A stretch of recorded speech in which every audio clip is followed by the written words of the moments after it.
Election లో ఖర్చు అసలు అయిందా లేదా, ఏమి అవ్వలేదంటే అతను కావాలని వేసినట్లు లెక్క, ఖర్చు అయింది అంటే ప్రజల కోసం వేసినట్లు లెక్క.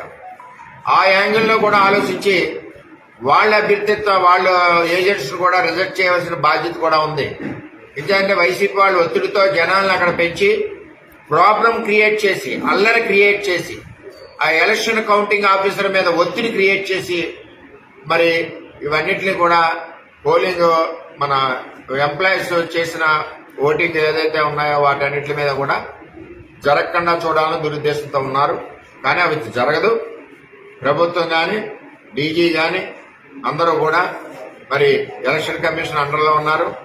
ఏ విధమైన పొరపాటు జరిగినా బాధ్యులు వాళ్లే అవుతారు. కాబట్టి తక్షణ చర్యలు తీసుకోవాలని చెప్పి పిఠాపురం తెలుగుదేశం పార్టీ, ముఖ్యంగా ఇక్కడ జనసేన పార్టీ అధ్యక్షుడు పవన్ కళ్యాణ్ గారు అభ్యర్థి కాబట్టి అతను ఎలక్షన్ ఏదో విధంగా